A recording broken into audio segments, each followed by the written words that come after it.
მოგესალმებით, თქვენ უყურებთ პოზიციის ლაივს, მე ვარ ლევან სანიკიძე, დღეს ჩემთან ერთად აი ამ სტრიმს გაუძღვებიან ზაზა ბიბილაშვილი და შოთა უტიაშვილი. დიდი მადლობა ბატონებო მობრძანებისთვის. მძიმე დღე არის საქართველოს ისტორიაში, ერთდროულად ტრაგიკულიც, მაგრამ მნიშვნელოვანიც ბრძოლის დღე არის. ჩვენ გუშინაც ჰქონდა საუბარი 7 აგვისტოზე, მაგრამ 8 აგვისტოც განსაკუთრებით მძიმეა ჩვენთვის და ეს დღეები. მაგრამ ამავე დროს ჩვენ ქართული ოცნების და ალბათ მათი მხარდამჭერების საკმაო ნაწილისგან განსხვავებით ვამაყობთ ამ დღეებით.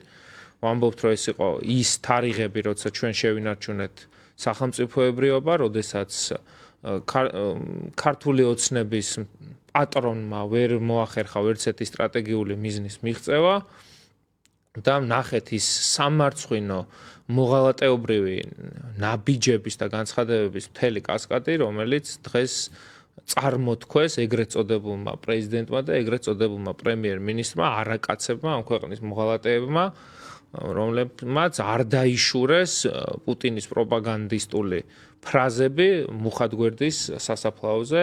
ეს არის ამ ქვეყნის აბსოლუტური სირცხვილი, რომ დღეს საღამოს ისინი ისევ არიან ხელისუფლებაში, მე ამას მაინც ასე უყურებ, ჩვენი ბრალიც არის, რომ ამ ხალხმა ენა მიგვაჩვია და ენა მიაჩვია გიორგი ანწუხელიძეს და 2008 წლის ომს, მაგრამ დარწმუნებული ვარ, რომ გეგმაზომიერი, მაგრამ ამავე დროს დაჩქარებული ტემპით თუ არ ვიმოქმედეთ, ეს ძალიან ისეთი ამაღელვებელი საკითხები შეიძლება მართლა ყოველდღიურობად გვექცეს, იმიტომ რომ დღეს ჩვენ მიმოვიხილავთ გეოპოლიტიკურ კონტექსტსაც, მაგრამ იქამდე მინდა თქვენი შეფასებები მოვისმინო თავად ამ განცხადებებთან დაკავშირებით, რომ გარდა იმისა, რომ შეიძლება შინაგანად არიან მოღალატეები ეს ადამიანები, რა არის ის მთავარი მიზეზები, რის გამოც ამას აი ასე მე მგონი მოხალისეობრივად, ხანდახან მგონია, რომ ბიძინა აქეთ აჩერებს ამათ, რომ ირაკლი მე მგონი ზედმეტი მოგივიდა, ანუ იმ დონეზე არიან არეკილები ქვეყნის ღალატში და მოვისმინოთ ზახაროვას განცხადება.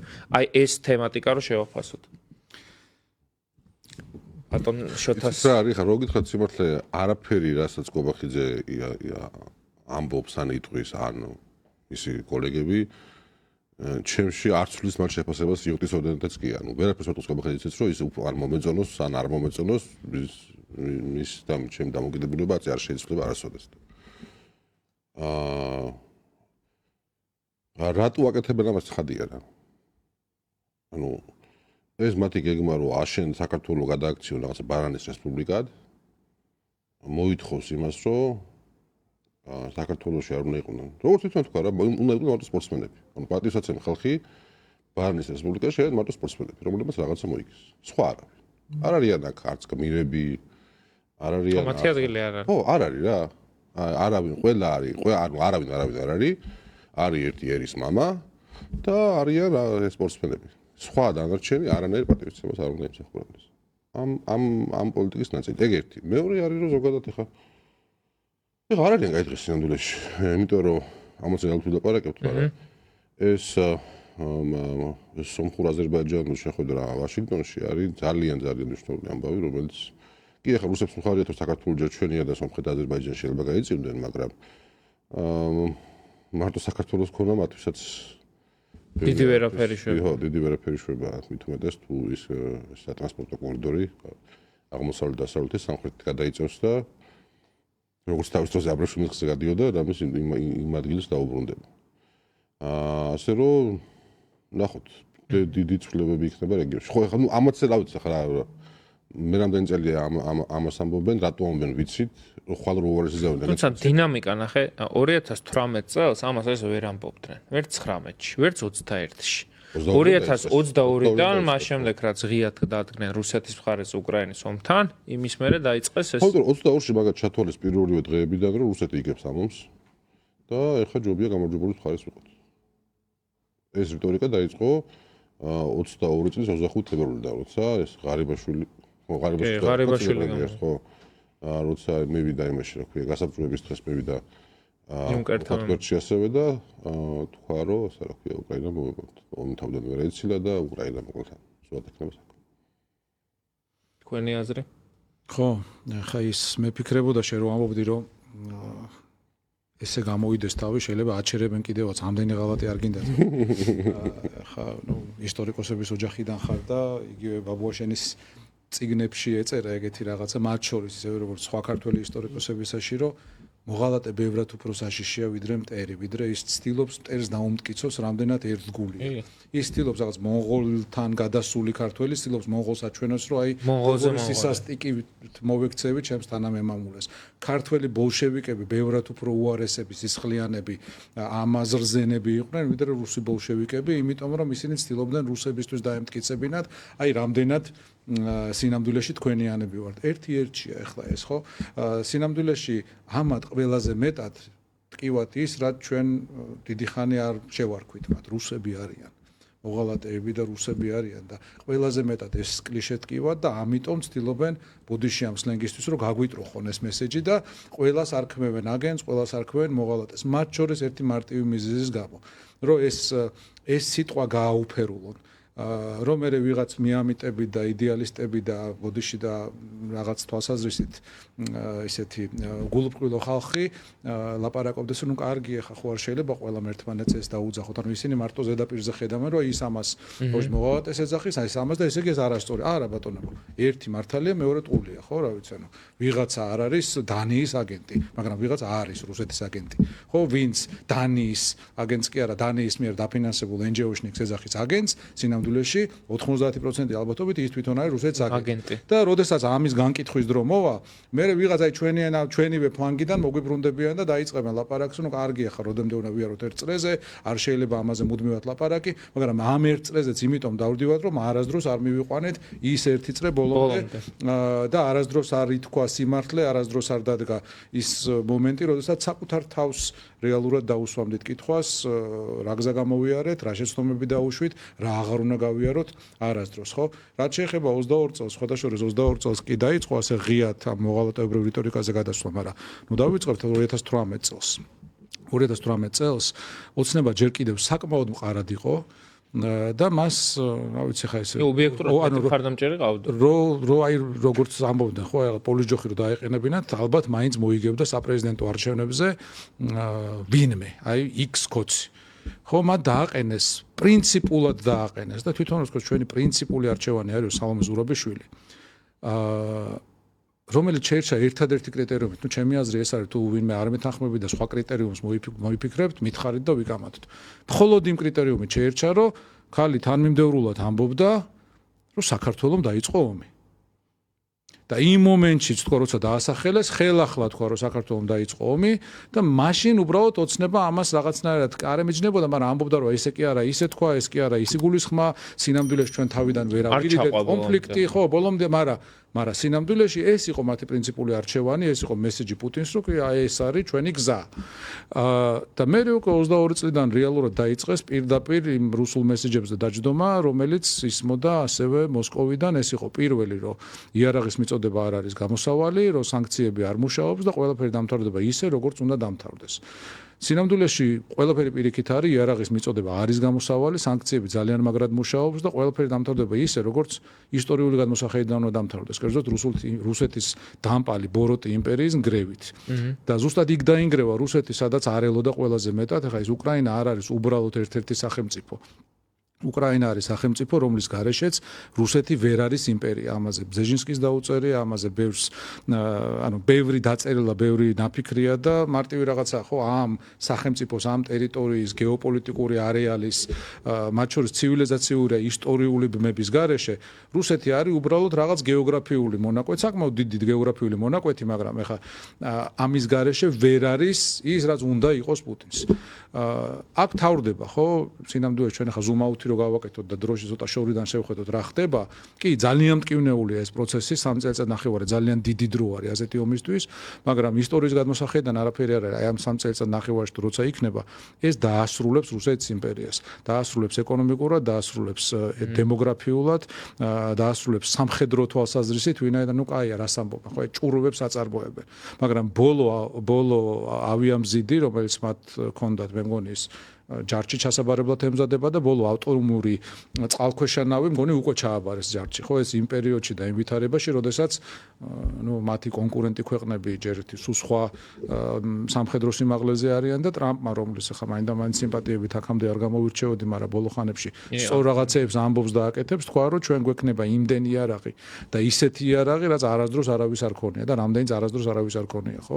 შესაბამისად ახლა რუსეთმა რამდენიც უნდა ელაპარაკოს თავის მათი ტევენაძეჟდას ანალოგის მაყურებლებს, რომ რაღაც ანალოგოვნეთ და იმას ვაკეთებ და ამას ვაკეთებ, მაგრამ ფაქტია, რომ 3 წელიწად ნახევარი ვერ დაასრულეს კი არა, ვერ წაიწიან წინ ამ ოპერაციაში, რომელის დამთავრებასაც 3 დღეში ფიქრობდნენ. ხო, ცოტა რამდენიმე თვე დარჩა და ეს ომი თავის ხანგრძლივობით გადააჭარბებს დიდ საამლო ომს. კი ბატონო. 4 წელი არა, ხო, ახლა ჩვენ ხა ესე უყურებთ, თქო.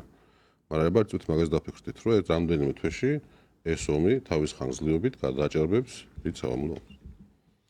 ნახე, შემდეგი თემა, რაც მინდა აუცილებლად დღეს განსაკუთრებით ჩოთასთან ერთად გავიარო, არის ეს მუდმივი ომის დაწყების თარიღზე. რომ 23 საათი და რაღაცა 45 წუთი თუ 35 წუთი და რატო არის ესეთი მნიშვნელოვანი? ბევრი აქეთ ამ ხარეს ვინც არის რა.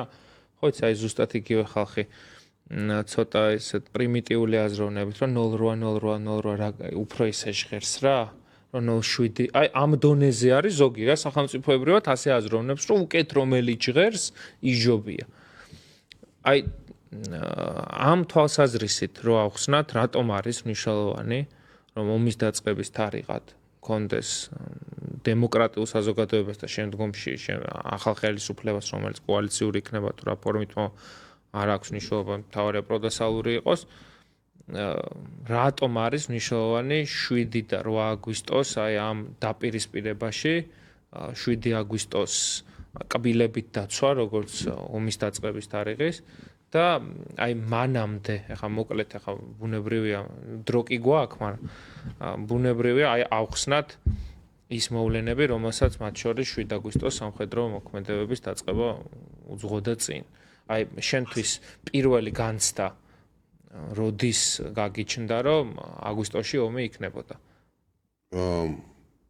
ეხლა მაგ დროს ისე იყო, რომ როკის გვირაბთან კი იდგნენ სამხედროები, მაგრამ ერთადერთი მუშაობდა მაგთი. და ამიტომაც დეტალებში ზუსტად ვიცოდით, რა ხდებოდა იმ გვირაბში. და აი განგაშის სიგნალი, რომ უკვე ომი გარდაუვალია, გამორიცხულია სხვანაირად, ჩემთვის იყო არ მინდა შემეშალოს, მეგონი 3 აგვისტო იყო. როცა არა, 3 აგვისტოს მოგვივიდა ეგეთი ინფორმაცია, რომ ანუ რა პატაკი რომ უპატაკა სასაზღვრო პუნქტის უფროს ცხინვალში, ამის პირდაპირ ეთერში მოვისმინეთ, რომ დღეს ოსეთიდან მოხდა 5200 კაცის ევაკუაცია. 5200 კაცი იყო ამ ოლქის ოსური მოსახლეობის მეხუთედი. ეხლა წარმოიდგინოთ საქართველოს ერთ დღეში რომ ვიღაცამ 700000 კაცი გაიყო. ანუ რატო გაყოთ მოსახლეობის 20%? ახსნიდნენ რაღაცა იმით, ხო, დასასვენებად მე. ხო, თქვენს რომ დასასვენებლად მიყვავს. ეხლა წარმოიდგინეთ, აი იგივეა რა, ეხლა საქართველოს ვიღაცამ თქვას რომ 700000 კაცი მიყვავს დასასვენებლად, რა მაგარი იქნება. და რატო გაიყვანეს? ეხლა რუსებს ძალიანაც უნდათ რომ მშვიდობიან ოსურ მოსახლეობაში მსხვერპლი ყოფილიყო დიდი. რომ ამ კამპანიის ერთ-ერთი იდეოლოგიური საფუძველი იყო. პირველი განცხადება იყო რუსების, მედვედევის, რომელიც მაშინ პრეზიდენტი იყო, რომ გენოციდია, ну რა ვქნათ. ამ ხომ მშვიდობიან მოსახლეობის ხოცვა-ჟლეტამო შევაჩეროთ. პირველივე დღეს ჰქონდათ ეს კლიშე, რომ 2000 მშვიდობიანი მოსახლე დახოცეს. ანუ მე როცა გავიარეთ ეს სიები დეტალურად რა, სინამდვილეში რამდენი მშვიდობიანი ოსი მოკვდა ამ ომის დროს, რაოდენობა დახვდა 40 კაცი. ანუ მე ოსემას სია წარმოადგენს, რომელიც 300 კაცზე მეტი იყო, მაგრამ ეს 300 კაცი იყო ყველა, ვინც 2008 წელს მოკვდა. და მე ხა იმის შემოწმებას და გაცხრას არაფერი არ უნდა. ანუ ეს 40 წელი ხარ რა თქმა უნდა არანაირად არ არის ასიამოვნო 40 მშვიდობიანი ადამიანის სიკვდილი, მაგრამ დანარჩენი ყველანი მებრძოლები, ხო? ხო, დანარჩენი მებრძოლები. და მსხვერპლის სიმცირე გამოიწვია იმან, რომ ჯერ ერთი ქართველი ჯარისკაცები ოღონდ ვაშკაცურად და არც ერთ შემთხვევა არ იყო, რომ ვინმე ოს მშვიდობიანს ეთქვა, რომ აი ჩვენა აი რამე იმის მიასწედი მაინც გააკეთეს, რაც ვთქვათ რუსებმა ჩაიდინეს ხო ჯვარი წერია უკრაინის ტერიტორიაზე. აი ეს მშვიდობიან მოსახლეობასთან იყვნენ განსაკუთრებით ფრთხილად. მაგრამ ეხა артиლერიას როცა ბომბავ რაღაცას იქ გარჩეულ მშვიდობიან მოსახლეობის ქვეყნი იყო ძალიან პატარა, იმიტომ რომ მოსახლეობა არ იყო. მოსახლეობა არ იყო იქ ერთი მიზეზის გამო. ამათ თვითონ ოსებმა გაიყვანეს თუ რუსებმა ოსებმა რა ოსებს მართლა ეგ მათო დასამოქმედები უხარდათ რომ ეხა წავალთ და იმაში შეჭეშ დავისვენთ. რატო გაიყვანეს რომ იცოდნენ რომ ომი დაიწყებოდა თავის თავცხადია გაჩნდებოდა ტურულების ნაკადები რომელიც დაიზრებოდა ცხინვალიდან გაიჭერებოდა და რა გზაში გაჭერდებოდა. ანუ მოსახლეობისგან დაცლას ქონდა მხოლოდ ერთი რომ ამ ტურულთა ნაკადს ხელი არ შეეშალა ჩრდილოეთთან შეომავალი ჯარისთვის. და აი მანამდე, აი წინა პერიოდში აგვისტომდე. აი რაღაც მომენტში დადგა მომენტი, რომ აი რაღაცა გაზაფხულზე ან აი დასავლური გზავნილებთან რაღაცა, რომ აი ამ ზაფხულში ომი იქნება. აი ეგეთი განცდა ქონდა. სტატუს quo სრულება დაიწყო 2008 წლის იანვრიდან დაახლოებით და მოყვა ცხადია კოსოვოს ამბავს. ანუ ეხა პუტინიც და მედვედევიც ამბობენ რომ აი რომ ეს ნატოს გაფართოების გამო დაიწყეთ ეს ომი და რომ აი ეს ომი რო არა ნატო გაფართოვდებოდა. არ არის ეგ მართალი ხა ეგ მათთვის უფრო კომფორტული პოზიცია იმის თქმა რომ ეხა ჩვენ ხა ნატოს ვებრძვით და ნატო ჩვენთვის არ ღია. სინამდვილეში ბუქარესტის სამიტზე რომელიც იყო 2008 წლის აპრილში და სადაც გამოჩნდა რომ საქართველოს და უკრაინა მაპს არ იღებენ, ვერ იღებენ.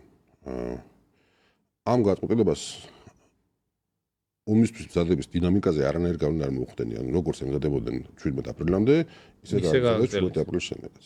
ანუ თქვათ რომ გეფიქრა რომ აი ნატოში შესვლა უნდა თავიდან აიჩინონ, 17 აპრილის მერე ცხადი იყო ნატოში არ უნდა შედის. ეს საკითხი გადაიდო წლების. თუ იქამდეც ფიქრობდნენ რომ იყო ეგ შანსი, რომ შანსს არც ფიქრობდნენ, იმიტომ რომ ბოლო ხა მაშინ ევროპაში მეორე მეგობარი ყავდათ. მიზანი რა იყო? მიზანი იყო ერთი დემონსტრირება იმის რომ აი თუ დასავლეთ შეუძლია რომ თქვათ სერბეთს კოსოვო ჩამოაჭრას, აი იქ შეგვიძლია რომ რუსეთი ადგა მუხლებზე აღარ დგას და ადგა მუხლებიდან ეგ არის პუტინის დევიზი რომ აი დასავლეთ კოსოვოს რუსეთი დააჩოქა და მე ისეთი მაგარი კაცი ვარ რომ ეს დაჩოქილი რუსეთი ხელახლა ავაღვიძინე. და ასევე მიზანი იყო ის რომ საქართველოში ხელისუფლება შეცვლილიყო.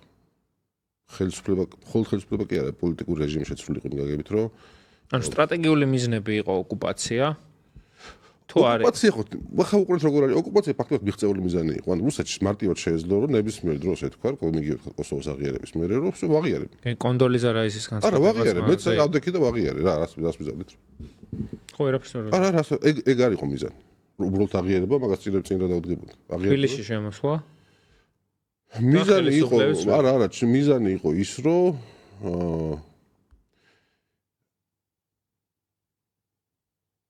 უნდა მომხდარიყო რომ საქართველოს ხელისუფლებას ვერ უნდა გაებედა წინააღმდეგობის გაწევა და უნდა მომხდარიყო მისი იმგვარი დისკრედიტაცია რომელიც შეუძლებელს გახდიდა როგორც მისი ისე ნებისმიერი საქართველოს დამოუკიდებლობის მომხრე ხალხის არსებობას საქართველოს ხელისუფლებაში. მაგათ გათქვა რაზე იყო რომ ჩვენ ომს კი არ ვიწყებთ, მაგრამ ჩვენ ყველა ნიშანს ვაძლევთ რომ ომისთვის მზათა ვართ. ამიტომ ომს კოკოვითი დაიწყებს და საქართველოს მთავრობა საქართველოს კოკოვითთან წააგებს ომს და კოკოვითთან ომს წააგებს და მოსახლეობას რომ გამოგიყრიან იქიდან მერე ვერანაირი ხელისუფლება ვერ დარჩება ხელისუფლებაში. ერთ ერთი წუთი. ხო, ნუ მიზანი ალბათ იყო დესუვერენიზაცია. აი რაც ახლა უკრაინის შემთხვევაში რაც პირდაპირ ითქვა 2008 წელს არ თქმულა ეგ, მაგრამ მიზანი იყო იგივე დესუვერენიზაცია, ანუ ქვეყნის დაცლა სუვერენული შინაარსისგან ამ სახელმწიფოსი და იქ თავისი მარიონეტების დასმა ხელისუფლებაში, რაც ვერ მოხდა. ეს პირდაპირი გზავნილი იყო, პუტინი პირდაპირ ითხოვდა სარკოზისგან, რომ უნდა მოხდეს რეჟიმ ჩეინჯი. სააკაშვილი უნდა წავიდეს, ხო? ლავროვი რაისისგან. რაისს ეუნებოდა ამას, ეს არ მოხდა, მეცაც ვიტყვით, რომ არ მოხდა კი არა და საქართველოს გადაარჩინა თავის სახელმწიფოებრიობა და ყველა გვერდში დაგვიდგა, ხო? დაგვიდგა პოლიტიკურად, დიპლომატიურად, ამერიკამ ფლოტი გამოაგზავნა, კი ბატონო, იმ სამხედრო გემებზე ვითომ წყალი და პამპერსები იყო, ისა რა ქვია, სალაპარაკოთ, მაგრამ აბა მიდი ახლა რუსეთს დააჯერე ეგ. ან ვინც ისო სხვა რამეც არ იყო, ხო? იმ ფლოტის მე-6 ფლოტი იყო, ხო, მგონი, რომელიც გამოაგზავნეს შავ ზღვაში და თბილისში 6 პრეზიდენტი იდგა რუსთაველზე. ამას არ პატიობენ. ხო, ანუ ეს იყო საქართველოს გადარჩენა, შეიძლება ერთგვარად შევადაროთ რუსეთ-ფინეთის ომს 39 წლის, როდესაც ფინეთმა დაკარგა მისთვის სამწუხარო ტერიტორიები, კარელიის ნაწილი დაკარგა, საზღვარი გადაწია რუსეთმა ფინეთის უფროს სიღრმეში, მაგრამ გადარჩა ფინეთი როგორც სახელმწიფო და შემდგომ დასავლური დახმარების წყალობით ის ერთ-ერთი ყველაზე უფრო წარმატებული ქვეყანა იქცა იმ რეგიონში და არა მხოლოდ იმ რეგიონში.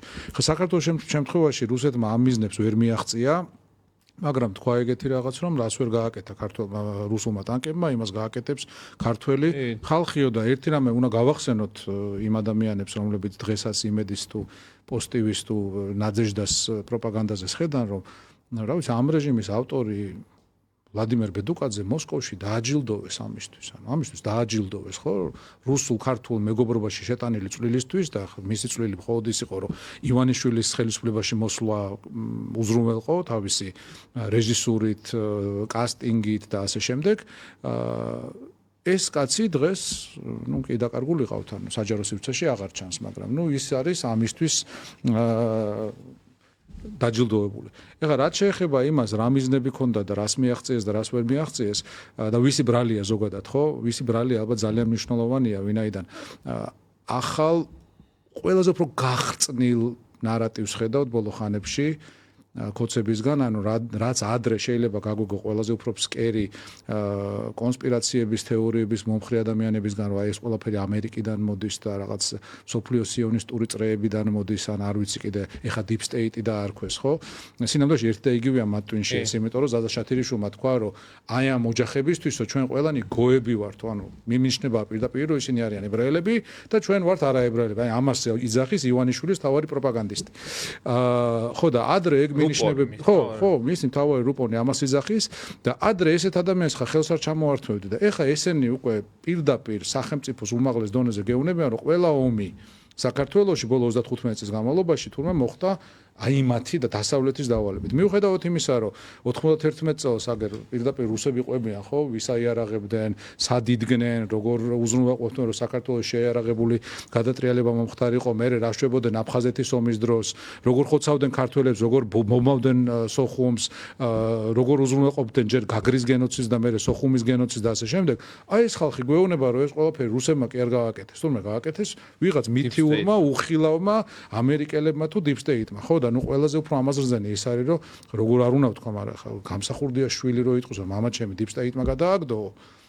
ნუ არ ვიცი ხა ის ცხონებული პრეზიდენტი საფლავში ბრუნავს ალბათ, იმიტომ რომ ოღონდ მე იმედზე მის კარდის მერე დებენ გოგახაინდრავას კარდს. ხო, ნუ აი აღარაფერი წმინდა არის. ის იმეორებს. ხო, ანუ ეს არის შეურაცხყოფა, დაცინვა, დაკნინება და deep state-იო რას მომხდარა. გოგახაინდრავა ალბათ მაშინ შეცდომაში შეიყვანა. შეიძლება მიშასაც მაშინ გოგახაინდრავა მინისტრად დაანიშნა deep state-მა. ალბათ, ხო. კი. შტა ესეთი თუ ვინმე არის აგენტი deep state-ის, ესეთი ღრმა დაშიფრის ალბათ გოგახაინდრავა იქნება და ბოლო სერიაში ეგ აღმოჩნდება deep state. მაგრამ ნუ ისეთ მართლა სასაცილო იქნებოდა აი ამ დღეში რო არ ვიყოთ რა. იმიტომ რომ მაინც პარლამენტის ბლანკზე აპირებენ დაწერონ დაშვების დონე ლეგიტიმურია, არალეგიტიმურია, ამაშიც რა შეხვიდა, მაგრამ ფაქტია რომ პარლამენტის შენობა და ეს რა ქვია, პარლამენტის ბლანკები აქვთ აი ამ იმათ რაღაცა პაპუასებს პირდაპირ და გადატანითი მნიშვნელობით, რომლებიც ახლა აპირებენ რომ დაწერონ, რომ კი 2008 წლის ომი deep state-ის დავალებით დაიწყო მიხეილ სააკაშვილმა, ამისთვის უნდა გაასამართლონ ნაციონალური მოძრაობა, მაშინდელი შეიარაღებული ძალები. ოღონდ სხვათა შორის აქ რას უნდა მივაქციოთ, ციყურადღება ამას სულ უყურებ.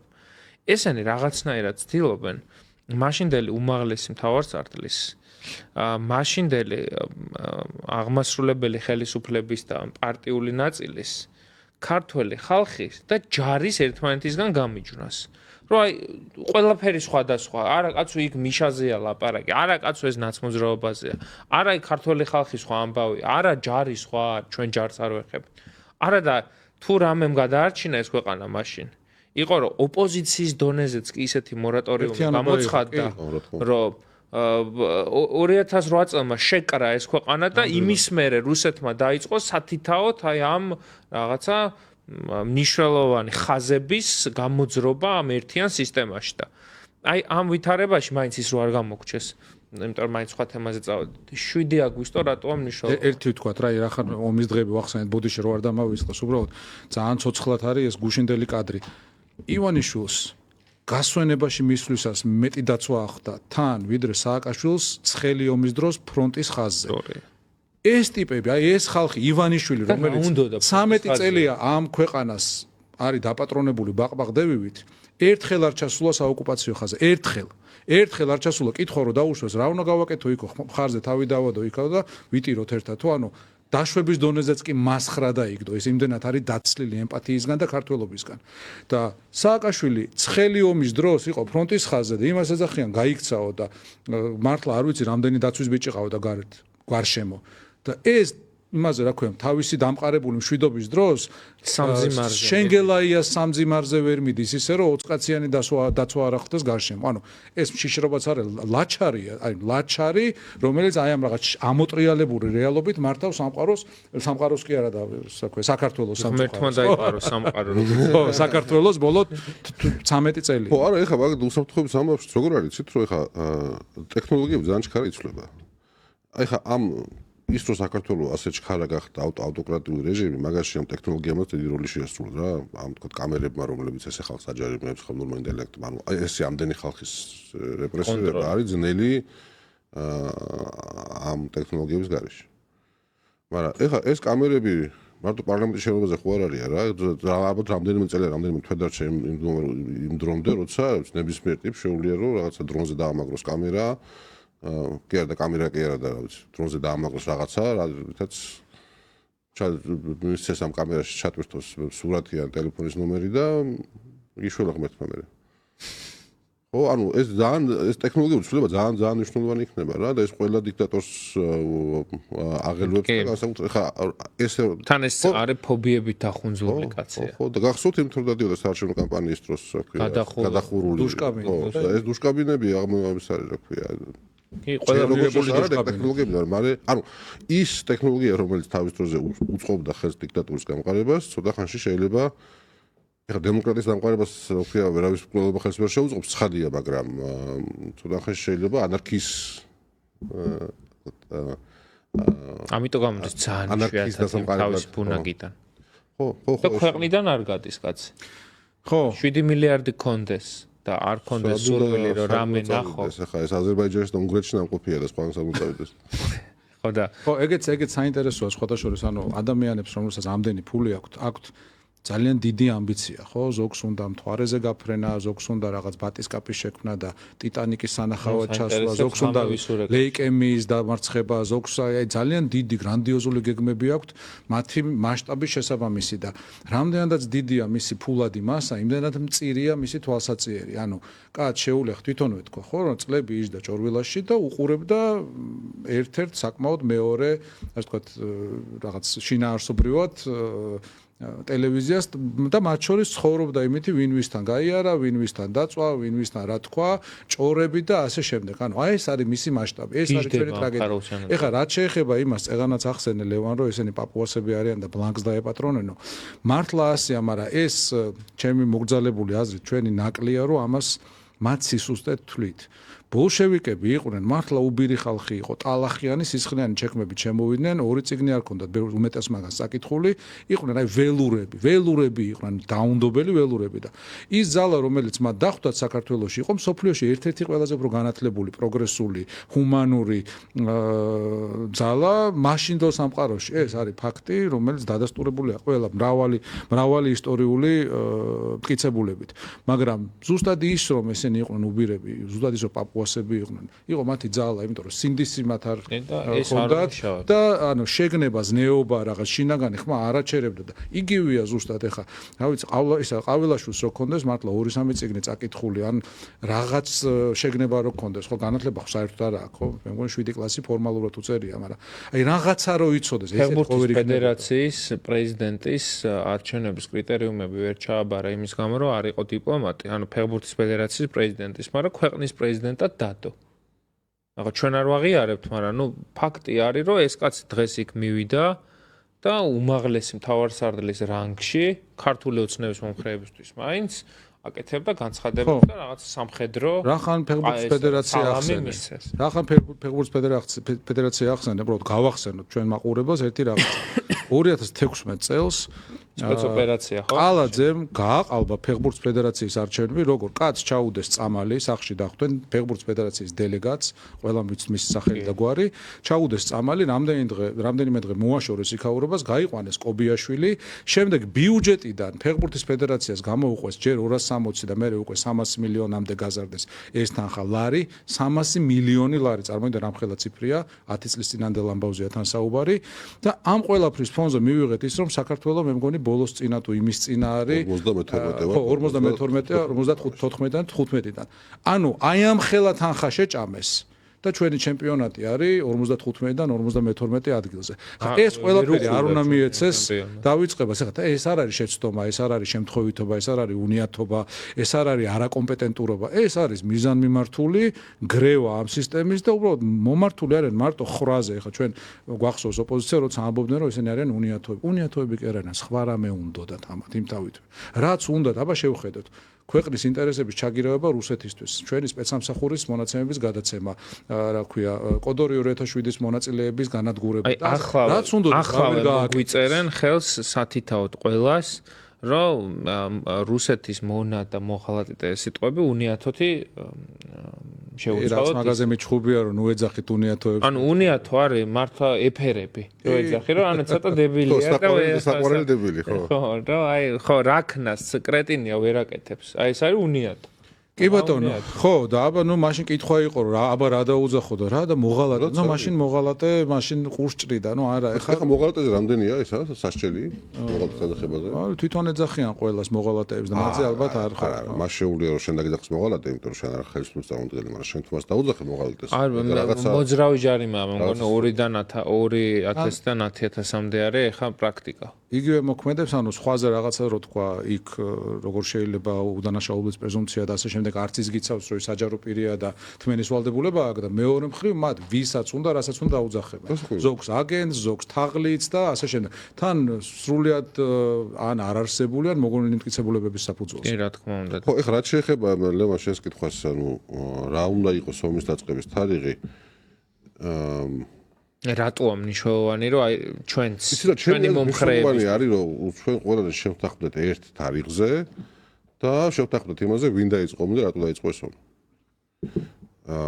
ეგ უფრო მნიშვნელოვანია.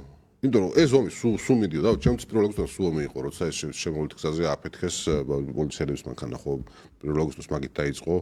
ეს უფრო ადრე იყო კავკაზ 2004 ხო? მანამდე კიდე. 2004 არ იყო ესეთი. ანუ ეს მიზანშედეგობრივი კავშირი 2004-და შორის რამდენად კაფეოა. ანუ 2004-ის სამხედრო მოქმედებებსა და 2008 წლის სამხედრო მოქმედებებს შორის. ანუ ეს ერთი სპეცოპერაციის ნაწილია თუ მაინც ორი სხვადასხვა ამბავი? არა, ორი ამბავი მიდიოდა. ერთი იყო რომ რაღაცნაირად რუსეთს უნდა საქართველოს დესუვერენიზაცია და აქ თავრობის ჩამოგდება და თავის ხალხის დასმა და ეს 2004-ში გამოიხატებოდა ეს რაღაც პატარა დემონსტრაციები ჰქონდათ ხოლმე, ჰქონდათ მაშინ მოძრაობა ანტისოროსის. ჯერ როდეს დაიწყეს deep state-თან ბრძოლა და კანცელარიასთან წყობდნენ აქციებს. რომელსაც რუსები აფინანსებდნენ, აქ მაია ნიკოლაიშვილი და იგორ გიორგაძის მომხრეები ატარებდნენ, მაგრამ ნუ არა ხარ 4-ში ხა სააკაშვილის ვინ რას არ გამოვიდა 2005-ში მერე შექმნეს რესპუბლიკის ოსური გერეუ და დაიწყეს ტერაქტების სერია საქართველოს ტერიტორიაზე, გორში პოლიციის შენობა აფეთქეს, აფეთქებდნენ ელექტროგადაცემ ხაზებს, აფეთქეს ბაქოს უფსის ნავთობსადენი. 6-ში იყო და მაშინ რუსებს რა პოზიცია ჰქონდათ, რომ არ ვიცით რა ხდება? აი 2005-ში ინფორმაციის მიმოსვლის თვალსაზრისით. ერთ ცოდნე კაცო ის იყო, რა ქვია, ანუ რიტორიკა რა ჰქონდათ მაშინ? რომ გმობდნენ ამ ტერორისტულ აქტებს თუ არც იმჩნევდნენ? არა, არც იმჩნევდნენ. მერე იყო 6-ში იყო ეს კოდორის ხეობის დაბომბვა და ეს ჯაშუშების სპეცოპერაცია და 7-ში უკვე დაიწყეს, რა ქვია, 7-ში იყო უკვე ცენტრალური ინციდენტი რა, როცა ჩვენ იმას რა ქვია, სამხედრო რადარს, რომელიც იყო განლაგებული წითელობაში. როცა ეგეც მე სალომეზურობის საქართველოს დააბრალა, ის რადარს ესწროლეს რა, ეხლა ვისაც სამხედრო სამხედრო არა ვარ, მაგრამ ვისაც სამხედრო საქმეში ცოტა მაინც რამე გაუგე, ყველა მოცის რომ თუ ერთი ქვეყანა აპირებს მეორე ქვეყანასთან სამხედრო ოპერაციის დაწყებას, პირველი სამიზნე არის რადარები და სახელმწიფო სისტემა. და პირდაპირ უნდა შესრულდეს. კიდე კაი ძალიან ჭკვიანი კაცი იყო, კაი კაცი იყო ეს მორიგე, რომელიც ამ რადარზე იყო და რაკეტა რომელიც შესრულეს არის სპეციალური რაკეტა, რომელიც რადარზე მიდის, ანუ რადარი ხო ასხივებს ელექტრომაგნიტურ ტალღებს და ეს რაკეტა აღიხოს ამ ტალღებს და ამ გამოსხივების წყაროსკენ მიდის. და ამან რომ დაინახა რომ რაკეტა მომფრინავს მისკენ. ჩააქრო. გამორთო. ანუ გამორთო იმან დაკარგა, მიზანი დაკარგა და იქვე სოფლის შორი ახლოს ჩამოვარდა.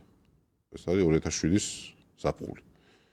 კიდევ იმერობ ხარ, როცა მოწედაღმდეგე იწყებს შენი სახელმწიფო სისტემის განადგურებას, აი რა ვიცი. 2-4-4-ია რომ მომსაბედო. ხო. ანუ ბევრი რაღაცა წადეს, ხო, ხა შვიდზე ვლაპარაკობთ, ხა პატარკაც შულს სპეცოპერაცია იყო ერთ-ერთი მთავარი მათი იმედი, რომ აი რაღაცა ბადრიმ. სამხედრო გზის გარეშე. ხო, ეხა მაინც ომი ის არის რა, ომი რთული აქვს, ცუდი შედეგები მოყვება, ცუდი პიარი მოყვება და აი იქნება ბადრიმ ჩამოაგდოს ეს მთავრობა. ეგეც რო არ გამოვიდა, ნუ 8-მდე მივედით უკვე და 7 შეასწავლე, იქამდე ყოდორს დაბომბა როგორც გითხარით. ეს იყო ერთი მიმართულება, რომ რაღაცნაირად ეს კაცი უნდა მოვიშოროთ თავიდან და ეს მოშორების გზები სულ უფრო და უფრო შეერაღებული ხდება, სულ უფრო და უფრო ცისხლიანი ხდება. და მეორე იყო, რომ აი ეს გადაკვეთა იმან, რომ აი კოსოვო აღიარეს. და ამან პუტინმა ჩათვალა, რომ ეხლა თან 2007 და 2008 წლები არის ესეთი რუსეთის ძლიერების პიკი რა ნავთობის ფასები არის. და პუტინის იმიჯიც არის. ხო, თან ეხლა ევროპისთვის რომ აი პუტინი ბევრად ნაკლები საფრთხეებდა ბუში, იმიტომ რომ ბუში არის ძალიან არ პოპულარული ერაყის ომის გამო და თან მიმავალი პრეზიდენტია და მაინც დიდი პოლიტიკური ზონა არ აქვს. და აი ყველაფერი დაემთხვეთ მაინც სულად. ამას პლუს 2007-ში ასევე რუსეთმა მიიღო უფლება რომ ჩაეტარებინეს სოჭის ოლიმპიადა და ამან პუტინის ინტერესი კავკასიის მიმართ ერთიურად გაზარდა და ფაქტობრივად სოჭაში ცხოვრობდა. აი აფხაზეთში რომ გააქტიურდნენ რუსები ძალიან ერთ-ერთი მიზეზი ეგეც არის რომ აი სოჭის ოლიმპიადის წადების დროს გადაწყვიტეს რომ მოდი ეს თემა უნდა რაღაცნაირად მოვიშოროთ, იმიტომ რომ სოჭიდან აფხაზეთამდე რამდენია 1 საათია. არა 1 საათი. იქვე. ხო. ნაკლები, ბევრად ნაკლები. ხო, ერთს დავამატებ, შენ რო თქვი რომ ანტისოროსი შეიქმნა მოძრაობა, ეგრევე გამახსენდა ივანიშვილის აღიარება, რომ იმათ რომ სოროსი ეგონათო, მე ვიყავიო ეგო.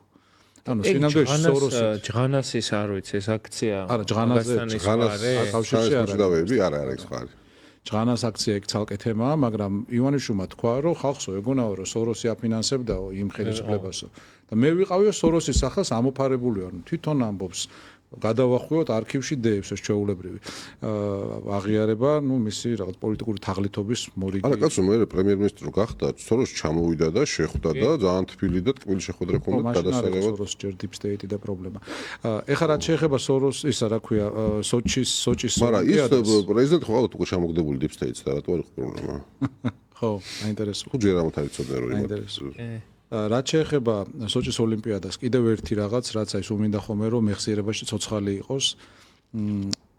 სოჭის ოლიმპიადამდე რამდენიმე თვით ადრე რუსებმა გაგრის რაიონში საზღვარი გადმოწიეს 11 კილომეტრით, ანუ მდინარესთან კი არის ჩრდილოეთით. ეს რაიონია, რომელსაც ჯერ კიდევ დენიკინი და თეთრი რუსები გვედავებოდნენ და საქართველოს დემოკრატიულმა რესპუბლიკამ ომით და ჯარით დაიცვა, სამხედროდ გზით დავიცვით ეგ საზღვარი და არ გადავიცით რუსეთს. იმიტომ რომ იმპერიის დროს აი გაგრის რაიონის ეგ ადგილი აფხაზეთის, ანუ აი ამ სოხუმის ოკრუგის თუ ოლქის საზღვრებში არ შედიოდა. და მოკლედ გადმოწიეს რუსებმა მაგ ადგილას ეგ საზღვარი და ივანიშვილის რეჟიმმა რა თქვა, ეგო პრობლემა არ არის, იმიტომ რომ ოლიმპიადისთვის ჭირდებათო და რო დამთავრდება გადაწევენ ისევეო და გავიდა 11 წელი და მოდი ვიკითხოთ, რა ხდება დღეს ის საზღვარზე, თუ ის საზღვარი საქართველოს არ არის. თუ ის მიწა ქართული არ არის, თუ იმის შესანარჩუნებლად ჩვენ არ გვიომია, არ გაგვიღია ძალიან დიდი ფასი არ გადაგვიხდია მისთვის. არავის არ ახსენებს ამას. როდესაც აი ამ წინა თვეებში როცა რუსეთსა და აფხაზეთს შორის იყო სერიოზული კონფლიქტი. საქართველოს ეკნებოდა შანსი, რომ როგორც მინიმუმ ძალიან გაემყარებინა თავის პოზიციები აფხაზეთში. აფხაზები დატოვეს შუქის გარეშე და ფულის გარეშე და აი ეს შუქიც და ფულის არ არის ხარ სასწორთან ხები, ანუ მათი ფულნეების პრემიები სულ იყოფოდა იმ შუქის ფულს და აფხაზეთის. ერთი კორუმპირებული ჩინოვნიკის ხო, რა ანუ ვიცი, რაც ეხლა, მოსატანია, ხო, უკან რა ალბათ ვიცი, ეყოფოდა აფხაზეთის. რამდენს თხოვება ბრიჟბადეს 300 მილიონს, ხო, ის 300 მილიონს სულ იყოფოდა მაგ საქმეს თავისუფლად. კი, თავის. და აი თავარი ხა მე რაზეც მინდა რომ ვისაუბროთ არის ის გეოპოლიტიკური კონტექსტი რომელიც ჩემი აზრით ქართულ ოცნებასაც და რუსებსაც აიძულებს რომ დაჩქარებული წესით გაარუსონეს ქვეყანა იმიტომ რომ ეტაპობრივად აი ეს ომი რო არ დაწყებულიყო ქართული ოცნება აი ამ თავისი შირმით პროდასავლურობის შირმით ცოტა უნია კი ცოტა კორუფციონერი ვარ ცოტა რაღაცა არ მესმის სწრაფი ტემპი არ მაქვს მაგრამ ნუ არა ვარ რუსი ეგრე მარტო ნაცები მეძახიან რუსს აი ამ დონეზე იყო და ბევრი ამაში აყოლილი იყო ხო მაგრამ 2022 წლის მერე რუსული კანონების მიღებით ზოგადად საკანონმდებლო ბაზის ცვლილებით ამდენი პოლიტპატიმრის დამატებით არჩევნების გაყალბებით სისხლის ზღვრით რა არქნეს ხო და დღევანდელი განცხადებებით ახლა მე არ მგონია რომ ქართულ ოცნებაში არ ესმოდეთ ეს რას იწვევს ხო პრაგმატული თვალსაზრისით რომ მათი ხელისუფლება უფრო მყიფეა შეიძლება გათვა არის ის რომ ნუ ბარემ ბოლომდე უქნათ მაგრამ ეს ბოლომდე რატო აკეთებენ და კონტექსტი რო განვიხილოთ რომ რუსეთი რომელიც აი მაგალითად 26 ოქტომბრამდე რო ავიღოთ იმიტომ რომ ბევრი ამბობს რომ რა შეიცვალა ქვეყნის შიგნითაც ბევრი რამე შეიცვალა და გადაფასდა და ქვეყნის გარეთაც ბევრი რამე შეიცვალა ხო სირიის ამბავი, ირანის ამბავი, მოლდოვაში და რუმინეთში მარცხი, აზერბაიჯანი და სომხეთი და ამას გავამახვილოთ განსაკუთრებული ყურადღება. ანუ ფაქტობრივად რუსეთს უფეთქდება ყველა შესაძლო ადგილი, სადაც შეიძლება ფეხი ჩაედგა, ან იდგა აქამდე. მარტო საქართველოს არის, სადაც აი ცდილობენ, რომ თავი გაიმაგრონ. და ეს თავის გამაგრებაც ახლა რამდენად ეფექტურად გამოდის, ეს მეორე საკითხია. და ეს საერთაშორისო კონტექსტი რომ მივმოვხილოთ, რომ აი კავკასიაში რა ცვლილებები ხდება და რა გარღვევა არის ის, რასაც სომხეთი და აზერბაიჯანი აკეთებენ.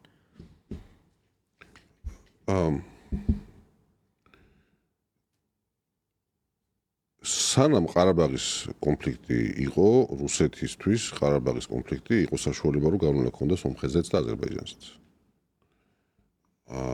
და ამ კონფლიქტის წყარობით მიუხედავად იმისა, რომ საქართველოზე მას გავლენა არ ჰქონდა, კავკასიაში რუსეთი ინარჩუნებდა თავის პოზიციებს. მაშინაც კი საქართველო იყო პროდასავლური. რატო? იმიტომ რომ სომხეთში განთავსებული იყო და დღესაც არის ეს რუსული სამხედრო ბაზა და აზერბაიჯანისთვის იყო ის პრობლემა, რომ აი თუ აზერბაიჯანი რუსეთისთვის მიღებულ პოლიტიკას გაატარებდა, მაშინ სომხეთი რუსეთისგან უფრო მეტ შეერაღებას მიიღებდა. რუსეთის გავლენა გამოჩნდა კარგად, როცა რუსეთმა სომხეთს უარი არ ხმევინა ასოციაციების ხელშეკრულებას ევროკავშირთან. როცა მაშინდელი პრეზიდენტი რომელსაც 2013 წლის სექტემბერში უნდა მოეწერა ხელა ასოციაციებისთვის, ჩაიყვანეს რუსეთში. ის კაც ჩამოვიდა მე გაფიქრებული და ტრაპეზზე და თქვა, რომ აღარ ვაწერთ ხელშეკრულებას ხელს ევროკავშირთან, ჩვენ ახლა ევრაზიულ კავშირში შევდივართ. ანუ ის თქმა უნდა, რომ ეს სომხეთ-აზერბაიჯანის კონფლიქტი რუსეთისათვის იყო კავკასიაზე გავლენის შენარჩუნების მთავარი ბერკეტი. ეს კონფლიქტი ახლა აღარ არის. გადაწყდა. აზერბაიჯანი ნელ-ნელა რუსეთისგან დისტანცირდება. ამას ხედავთ. იმიტომ რომ ეხლა აზერბაიჯანს რუსეთი რაღაც სჭირდება არც არაფერში. თურქეთის პირობებში მithom. რუსეთთან კარგი ურთიერთობა კი ბატონო, მაგრამ რაღაცა აზერბაიჯანი რუსეთზე დამოკიდებული აღარ არის. სომხეთისთვის როგორ არის საქმე, რომ სომხეთისთვის რუსეთზე დამოკიდებულება მოიხსნება იმ შემთხვევაში, თუ სომხეთი და აზერბაიჯანი მოაწერენ ხელს სამშვიდობო ხელშეკრულებას. თუ სომხეთმა და აზერბაიჯანმა ხელი მოაწერეს ამ ხელშეკრულებას, ამას მოყვება ურთიერთობის ნორმალიზება სომხეთსა და თურქეთს შორის. და სომხეთში გაჩნდება კითხვა ბუნებრივად, რომ ეს ბაზაროდ გას გიუმრიში რუსების 2059 წლამდე თუ აწვდები. ეს ბაზა არ შეჭირდება ვისგან გვიცავს. და კი შეიძლება ეს დროული ტრამვების გადალახვაწნელი იყოს, ახლა ის 1915 წელს მოვლენები არის, ნუ ესეთ დიდი ხანგრძლივი ეკოთი ტრაგედია. მაგრამ თუ სომხეთმა და აზერბაიჯანმა და მე სომხეთმა თურქეთმა მოახერხეს ურთიერთობების ნორმალიზება, ეს იმას ნიშნავს, რომ რუსეთის გავლენას როგორც სომხეთზე, ისე აზერბაიჯანზე დადის მინიმუმამდე. იზრდება თურქეთის გავლენა, მაგრამ თუ ეს ტრამპის ამბავი გამოვიდა ტრამპის კორიდორი, რომელიც თანხა ტრამპი აპირებს, რომ ამ კორიდორზე მოაწეროს ხელი და არ ვიცი რა მოხდება, იმედია მოხდება და მე შემკონდეს თავის სახელი დაარქვას. გამოდის, რომ რუსეთმა დაკარგა კონტროლი სომხეთზეც, კონტროლი აზერბაიჯანზეც და დაკარგა კონტროლი სავაჭრო გზაზეც. ეხლა ჩვენ ვამბობთ, რომ აი საქართველოს არის ევროპისა და აზიის დამაკავშირებელი გზაზე და აი ჩვენ საქართველოს მნიშვნელოვანი. შემდგომში საქართველოს არის მნიშვნელოვანი ორი ქვეყნის სომხეთისთვის და აზერბაიჯანისთვის როგორც ტრანზიტი. შუა აზიისთვის რამე განსაკუთრებული მნიშვნელობა საქართველოს არ აქვს. ეხლა ჩინეთ-ევროპის ვაჭრობისთვის ამ ვაჭრობის რა პროცენტი გადის საქართველოზე? 0.1 ალბათ. სულ 600 მილიარდია ეს ვაჭრობა, ვაჭრობის მოცულობა ევროკავშირსა და ჩინეთს შორის არის 600 მილიარდზე მეტი და აქედან საქართველოზე გადის 1000-დი ამ ჯერჯერობით მთელი ამ რაოდენობის და მანაკლის მოკვლაც მაგას უკავშირდებოდა, რომ არ არის საჭირო ამ დროს პრობლემას რუსეთსა და რუსეთს არ უნდა ამ საქმეში კონკურენტი. და ეს ზანგეზურის კორიდორი ნიშნავს, რომ საქართველოს კარგავს თავის ყველანაირ ბერკეტს სომხეთსაც და აზერბაიჯანსაც.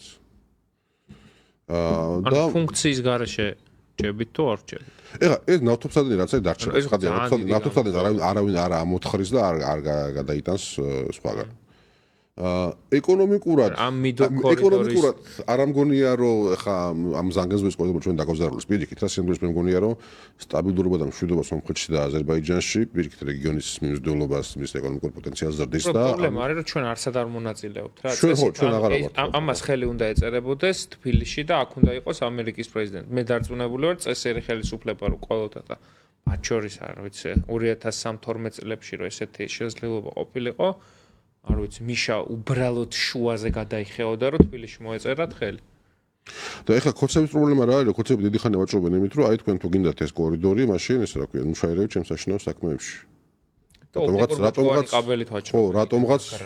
რატომღაც ჩათვალეს რომ ეს დიდი ბერკეტი უჭიროთ ხელში და თუ იქაც ხო აულის გვერდს ეს კორიდორი საქართველოს და კარგად იყავი მე რითი უნდა ივაჭრონ და მე რუსეთისთვისაც უკვე ვითარება ეხა წარმოვიდგინეთ ვითარება რომ აი სომხეთი ვთქვათ დასავლეთის მოკავშირეა აზერბაიჯანი თურქეთის მოკავშირეა თურქეთი ნატოს წევრია და რუსეთს აქვს ეს ორი სამხედროება საქართველოს ტერიტორიაზე ოსეთში და აფხაზეთში აი ბაზები რა მიზანს ემსახურება არის საცეცი რომელიც არის გამოყოფილი და რომელიც არის პირიქით რუსეთის უყურეს სუსტი და დაუცველი ადგილი რამე რო იყოს ეს არის ყველაზე უფრო სუსტი და დაუცველი ადგილი რომელიც არანაირ მიზანს არ ემსახურება ანუ აქამდე თუ მიზანი ის არის რომ თქვა აი იყოს საქართველოს რუსულ სამხედრო ბაზები კავკასიონის მთავარი ქედის სამხრეთით რომ რამე რო იყოს თქვა სომხეთში ჩარევა მოგვინდეს აზერბაიჯანში ჩარევა მოგვინდეს რომ იქ სტრაფი გადასროლა შეძლოთ თუ სომხეთი დაკარგა აზერბაიჯანი დაკარგა ის აქვია მაინც ახლა ლიახვის ხეობის კონტროლია რუსეთის სტრატეგიული ამოცანა არ ამგონია ნუ სარი ეგრეთ წოდებული ფუთჰოლდი ხო ანუ სამხრეთ კავკასიაში რუსეთისთვის იქნება მთავარი დასაყრდენი რასაც აქამდე რა როლსაც ასრულებდა სომხეთი და გარკვეულწილად აზერბაიჯანი და ესენი მთლიანად გამოვლენ სურათიდან რუსეთს ფაქტობრივად დარჩება ის უცემულობა როდესაც მარტო საქართველოს იქნება მისი დასაყრდენი ხო საქართველოს ვერ იქნება და ბევრად უფრო ჩაებღა უჭირდება საქართველოს ვერ იქნება დასაყრდენი რატო იცით რომ ეხლა სომხეთში რო ქონდა სამხედრო ბაზა სომხეთში ყველა მიცოდა რომ ეს სამხედრო ბაზა გვჭირდება იმისთვის რომ დაგვიცვას თურქეთისგან და აზერბაიჯანისგან და ამიტომაც აი სანამ რუსეთმა დანარჩა ატყა სომხეთს 20 წლის ყარაბაღის ომში იქამდე 80% მოსახლეობის სომხეთს ამბობდა რომ ვინც არ ყოფილიყო ხელისუფლებაში რომ ეს რუსები კაცმაკულა იყვნენ იმიტომ რომ აბა ხეს რუსები აქ რო არ იყვნენ აგეთია და იქით აზერბაიჯანია და ხო და საქართველოში ეს კითხვა რომ აქ რუსების სამხედრო ბაზები რო არიან ვისგან გვიცავენ ეგ ყოველთვის გაჩნდება. აუცილებლად გაჩნდება. ვისგან გვიცავენ მართლა? რას ვჭირდება რუსეთის სამხედრო ბაზა აქ? არა, ეხა ეგ ხო საუბრობდით რომ რაზე ვიკამათოთ ხო და მე მგონი მაგაზე გვიცავს კამათი რომ ეგ კითხვა დადგებოდა იმ შემთხვევაში თუ ჩვენთან არის ეროვნული ხელისუფლება რომელიც იღებს გადაწყვეტილებას რომ რუსული სამხედრო ბაზა იყოს და თუ ჩვენ იმაზე თანხმდებითო დღეს რუსული ადმინისტრაცია ყავს ანუ არა ხალხში ყოველთვის იქნება ეს განსხვავება ეს რუსეთის სამხედრო ბაზა და ეს რუსების ტიპები აქ რო არის ვისგან გვიცავენ კი გვიცავენ გვიპრობენ დამპრობები არიან აი მე ხა იმ დროს არ მოსწრები ვარ, მაგრამ აი მაშინ როცა შევარნაძემ ჯერ ხელი მოაწერა დარჩენას და მე ბულის ხელშეკრულება და ასე შემდეგ რაც იყო. ან მაშინ რა განწყობა იყო ამ ქვეყანაში რუსების ბაზის ყოფნა არ ყოფნა? მაშინ იყო ეგეთი ვითარება, მოკლედ. როცა ჩვენ აფხაზეთში რომ წავაგეთ და ჩვენმა ჯარმა უკან დაიხია, ფაქტობრივად ჯარი აღარც დაგვრჩა და ზვიადისტებმა დაიწყეს ბრძოლა შავრნაძის წინააღმდეგ. აი დაიკავეს სამეგრელოს მნიშვნელოვანი ნაწილი და უკვე ისე იყო საქმე, რომ დღე-დღეზე უნდა იყოთ ქუთაისი. ქუთაისს თუ აიღებდნენ, მე მაშინ გამსახურდიას გზახსნილი ექნება თბილისამდე, კაცი არ იქნება მის გამჩერებელი. ამიტომ შევარდნაძე შეეკრა რუსებს და მოხდა ეს ბალტიის ცნობილი ამბავი. ბალტინმა, რუსეთის შავი ზღვის ფლოტმა ეს ზვიადისტების შეერაღებული ძალები გაფანტა. მასაც მოყვა გამსახურდიას გარდაცვალება და ეხლა მე მოვიდა ფასის გადახდის დრო. შევარდნაძეს დაეხმარნენ ხელისუფლების შენარჩუნებაში. ამის ფასი რა იყო? ხო, ფასი რა იყო? პირველი იყო რომ საქართველოს შევიდა ესეთში. მეორე იყო 4 სამხედრო ბაზა საქართველოს ტერიტორიაზე.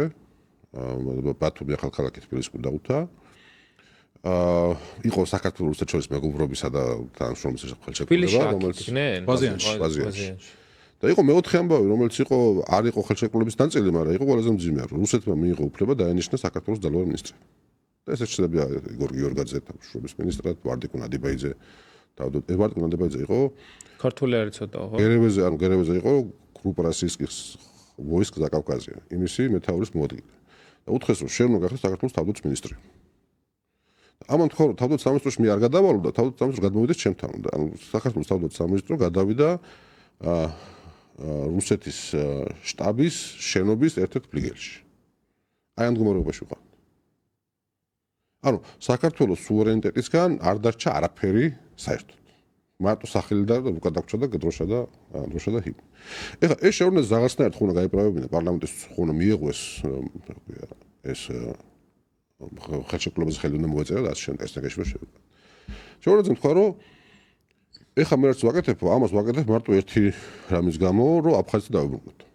იმიტომ რომ ეხლა ისეთ დათმობებზე მოდივარ რუსეთთან, რომ საქართველოს ხდება რუსეთისთვის უფრო ახლო მოკავშირე ვიდრე აფხაზეთი. და ამიტომაც რუსეთს არანაირი мотивация აღარ ექნება რომ აფხაზეთის დაბრუნებაში ხელი შეგვიშალოს, პირიქით ხელს შეგვიწყობს და აბა ეხლა დევნილებო ძმებო და დებო, გაიმზადეთ, ბარგი ჩაარლაგეთ, აი ხვალ თუ არა ზეგ თუ არა მაზეგ, ბრუნდებით რაც ყუილი იყო იმ თავზე აპრიორი. ხო და მაგამდე მიდივარ რომ ამ დროს რუსებს არც ერთი მიუხედავად იმისა რომ საქართველოს ბოლომდე ის ხდეს რა ქვია დაიპყრეს არც ერთი წამი არ უფიქრიათ იმაზე რომ მოდი ახლა შევარდნაძე ხო ჩვენიანია და რა ქვია საქართველოს ხო მინისტრებს ვთქვათ პირდაპირ რომ მოდი ხო არ დავეხმაროთ ქართველებს ამაში რა ქვია აფხაზეთის დაბრუნებაში. რატო არ ფიქრეს? ძალიან მარტივი მიზეზის გამო არ ფიქრეს, იმიტომ რომ ჩათვალეს რომ რუსეთში ბოდიში რა ქვია აფხაზეთში რადგან რუსული სამხედრო ბაზა, ყველა აფხაზმა იცის რომ ეს სამხედრო ბაზა აქ დგას, იმიტომ რომ ქართველებისგან დაგუწვეს. და საქართველოში ვიდგა რუსეთის სამხედრო ბაზა, აუცილებლად რაღაცა დროს გაჩნდება კითხვა, აი ეს ხალხი აქ მეკეთებს. და მაგათთვის ის არის რა, საათ სამხედრო ბაზა გაქვს, ის არის შენ. ხო? კი, ხა მთავრობაზე კონტროლი გააქვს, მაგრამ დღეს გაქვს, ხვალ არა გაქვს, ისტორიაში შეიძლება ხვალ დაემხოს, ან გადაირჩიონ, ან რაღაცა მოხდეს. აი სამხედრო ბაზა არის ნახტი. ხო, ეს ესენკეში შესვლა ძალიან საინტერესო ისტორიაა მართლაც და მას უძღოდა წინ აფხაზეთის დაკარგვა, დროებით დაკარგვა. ამაზე ალბათ ცალკე გადაცემაც უნდა გავაკეთოთ ლევან, ვინაიდან აფხაზეთთან დაკავშირებით იმდენი მითი, იმდენი არასწორი ვერსია, ანუ ეროვნული ნარატივი არ აქვს გამართული იმაზე თუ რა მოხდა აფხაზეთში. დღესაც ხან ფშიბზია კამპანია, ხან მეცმაპატიე კამპანია, ხან გეტყვიან რომ კი მათმა კი დაგხოცეს, მაგრამ ჩვენ ხო ბევრი დავაშავეთ და ვეკითხებ ჩვენ რა დავაშავეთ. ანუ აფხაზებმა მოგვიწყეს და რუსებმა, ანუ რუსებმა აფხაზების ხელით მოგვიწყეს ორი გენოციდი, გაგრასა და სოხუმში. ჩვენ რა დავაშავეთ? კი, ვიღაცა გვარდიელმა, ვიღაც დააყაჩაღა, ვიღაც ხედრიონელმა, ვიღაცას მანქანა მოპარა და წაართვა, წაგლიჯა და ჩამოიყვანა თბილისში. კი ბატონო, ასეთები იყო. მაგრამ ეხა ესეთი რაღაც დარდება ორგანიზებულ, დაგეგმილ, ცივსისხლიერად განხორციელებულ გენოციდთან? რაზე ვსაუბრობთ? ხო, ნუ ჩვენივე წიაღში არ არის იმაზე ჩამოყალიბებული აზრი, რომ არა, ჩვენაც დავაშავეთ. ის უბრალოდ სხვა ლიგაშია და სულ სხვა რაღაცა არის გენოციდი ეთნოწმენდა ადამიანების და სულ სხვა რაღაცა არის სპორადული ძალადობა, ავაზაკობა და ის რაც ჩვენთან ეს არ არის. ანუ ძალიან რა არ მომწონს, იცი? და ყოველთვის ვცდილობ რომ ჩემ თავშიც არ დავიჭირო ეგ რომ კლიშეების დადება გვყავს ომის თემაზე. 2008 წლის ომზეც უბრალოდ იმდენად დიდი დოკუმენტური მასალა არის და იმდენად ცხადზე ცხადია რა მოხდა, სხვა ამბავია, მაგრამ აფხაზეთის ომზე ხა მე 99 წელს დავიბად. აი, ვერაფერს ვერ გაიგებ რა. აი, ძალიან დახურული თემა არის, ყველას თავისი ახსნა განმარტება აქვს, ჭმუნვებია, ტკივილებია, იქ ცალკე ეროვნული ხელისუფლების მომხრეების ტკივილებია, ცალკე გვარდიის ტკივილებია, ცალკე მხედრიონის ტკივილებია, ცალკე დევნილების ტკივილებია. არა და ძალიან მარტივია. ურთიერთგამომრიცხავია, როგორც წესი, მათი მოყოლილი ამბავი რა ხდებოდა იქ. აი, მოდი მოვყვეთ, არ უნდათ ლაპარაკი. 2-3 წუთი დაჭირდება ამას. აფხაზეთში გვარდიის გადაადგილება დაიწყო 92 წლის 14 აგვისტოს. მალევე შევიდა გვარდია სოხუმში, შევიდა ნაწილი გაგრაში, იქ სადაც ძირითადი ქართული კომპაქტური მოსახლეობა იყო, ნუ გალში ისედაც სუჩუანო აფხაზია ისედაც არ იყო არასდროს. და არ შევიდა გვარდია გუდაუთასა და ტყვარჩელში იმისთვის რომ არიდებულიყო რაღაც უსარგებლო შეხლა შემოხლა, ხო? 3 სექტემბერს დაიდო ცეცხლის შეწყვეტის შეთანხმება. ანუ ეგრეთ წოდებული ომის ან თვითონ ხო იცით 14 აგვისტოს დაიწყო, 3 სექტემბერამდე 3 კვირაში დაიდო ზავი. ამ პერიოდში დაღუპული ორივე მხრიდან არის რამდენიმე ათეული ადამიანი და პრაქტიკულად ყველა მათგანი არის შეიარაღებული დაპირისპირების მონაწილე. სამხედროები არიან. რაღაც სამოქალაქო მსხვერპლი არ არსებობს იქ, ან მინიმუმის მინიმუმია.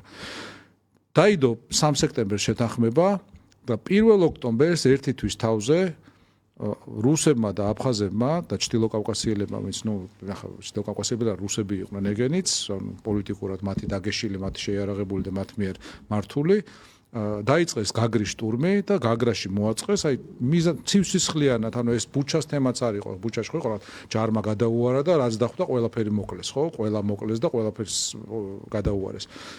გაგრის შემთხვევაში ეს იყო აი რაღაცა ცივსისხლიანად დაგეგმილი და გეგმაზომიერად განხორციელებული ჟლეტა ადამიანების. ნუ გაჟლით ეს ადამიანები. 1 ოქტომბერს როცა ეს გააკეთეს რუსებმა და აფხაზებმა. ვიმეორებ 2 თუ 3 კვირის დაპირისპირება იყო მანამდე და რამდენიმე ათეული სამხედროა მკვდარი. ანუ აი ბოდიში და დებილებს მინდა მიმართო, რომლებიც იძახიან მეც მაპატიეო. რა უნდა აი 1 ოქტომბერს რა გქონდა საპატიებელი, რა იყო მომხდარი. საიმისო რომ მოხდა გაგრის გენოციდი. ეხლა გავიდა რამდენიმე თვე და 23 ივლისი იყო უკვე მომდევნო წლის და შევარდაძემ დადო მეორე ესეთი ხელშეკრულება ბევრ რაღაცას გადავახტი, მაგრამ ნუ დრო გვაქვს ცოტა და მაგაზე ვცლად შეიძლება საუბარი. გამოიყვანა სოხუმი და შეიარაღება, მძიმე შეიარაღება, ეგრეთ წოდებული ჩახმახები მოხსნა იქ არსებულ საარტილერიო დანადგარებს, დააბრუნა ქალები და ბავშვები, როცა დანარჩენ საქართველოში სწავლა იწყებოდა სექტემბრის ბოლოს თუ 1 ოქტომბერს საერთოდ, 1 სექტემბერს დაიწყო სოხუმში, ზარზეიმით რომ რა კარგია ცხოვრება, მშვიდობა დამყარდა და ასე შემდეგ. ყველა მიცოდა რომ უბედურება მზადდებოდა და დაიწყო ეს უბედურება. ჩვენი ისტორიული ნარატივი აი დღეს რომ დაგუგლო ხო ან YouTube-ზე ნახო ან წყაროები ნახო, ყველგან გეტყვია რომ ჩვენი გმირი ბიჭები 11 დღე შეიარაღებულ აი რაღაცა იმ გავეშებულ რუსულ და აფხაზურ ბანდებს და არმიას აკავებდნენ შიშველი ხელებით და მხოლოდ ავტომატებით. კი ბატონო, ეს იყვნენ გმირი მებრძოლი, მაგრამ კითხვას არავინ არ სვამს. რატო იყვნენ ეს ბიჭები მარტო შეიარაღებული, მარტო ავტომატებით შეიარაღებული? რატო არ იყო იქ ის იარაღი, რომელიც დაიცავდა სოხუმს? რა ვიცი, ყველამ ჩავაყენო ჩვენი თავი რა. შენ ცოლშვილს, აი ვიღაც რიგითი მომხრე იმდროინდელი მთავრობის, ხო? შენ ცოლშვილს გაუშვებდი იქ, სადაც ისი რომ ტერმა შეიძლება შემოუტიოს და შენი ცოლშვილი იყოს დაუცველი. იზამდი ამას, ხო არ იზამდი? არის ბუნებრივია, ხო? და მან შევარნაძემ ეს ხალხი, ქალები და ბავშვები დააბრუნა ქალაქში, ჯარი მძიმე შეიარაღება გაიყვანა. და დღევანდელი ნარატივი ისეა, რომ მე ლოთიკობარიას იმამნო, რა ქვია, რაზმემაო არ უკან ზურგი ჩაკეტესო და არ დაგვეხმარენო და აი ამის გამო წავაგეთო და რატომ იყო სოხუმი დაუცველი თავიდანვე, როცა რამდენიმე თვით ადრე გაგრაში მოაწყეს გენოციდი.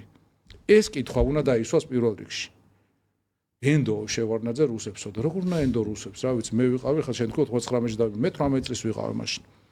და ვამბობდი რომ როგორ ანუ არ შეიძლება ამის გაკეთება, რა ვიცი, ორი წიგნი წამეკითხავს იქ მაკიაველი, იქ რაღაცა, იქ თუკიდიდე და რა ვიცი, რაღაცეები კლაუზევიცი და არ შეიძლება ამის გაკეთება.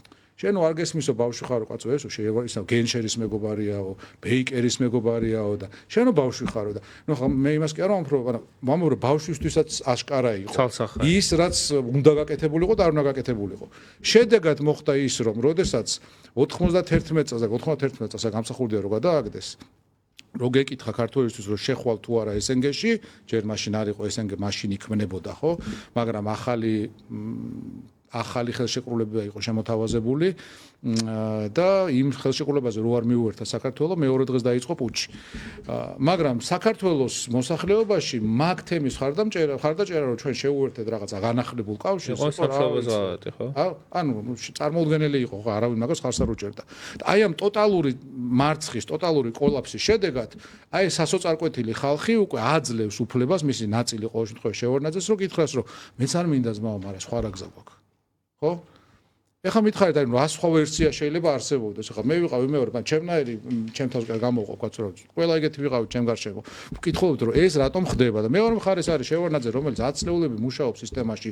საქართველოს MVD-ის მინისტრი იყო, რა მე მოსკოვში მუშაობდა წლები, რა ერქვა პოლიტბიუროს წევრი იყო, საგარეო საქმეთა, ანუ კარგად იცის, ან უნდა იცოდეს რა არის რუსეთი, როგორ მუშაობენ რუსები, ანუ სხვა არაფერი არის. და ეს ორი ნაღმი, რასაც ქვია სამხრეთ ოსეთი და აფხაზეთი. კი ბატონო, ხო ნუ ახლა რახან სამხრეთ ოსეთი ეგრეთ წოდებული ახსენე და მე სამაჩაბლოს ვეძახი ძირითადად სამხრეთ oseti იმიტომ დაუძახე რომ რუსები კრემლში ეგ ექნებოდა იგივე რა ვიცი გავიხსენოთ რატომ არსებობს საერთოდ როკის გვირაბი არა მაგალითად სხვა დროს ვილაპარაკოთ